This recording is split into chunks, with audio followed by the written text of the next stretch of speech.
education wey forget, na even all the devices, the knowledge wey forget how for use that device thing. If you don't get that knowledge, then they always dey scam you. Again, this same name registration, it good. But don't know see am as full proof. Say after we don't do that day, they scam you and again for Canva. We at QCell, you cannot get any access to our SIM card without registration. This fraud, there's one way the cable start to lamp. When they think about the inputs, the entry now all the talk about the exit point. You want someone to go cash out. If then just make a restriction for just get where they go do for cash out. Can't your ID card. Then we suggest say there's already a national standard operating procedure for electronic evidence that may be already developed.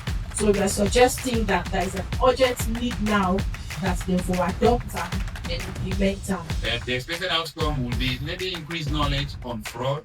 We will make the fraud cases that we then will report 10 chances to 1. It will be extremely reduced.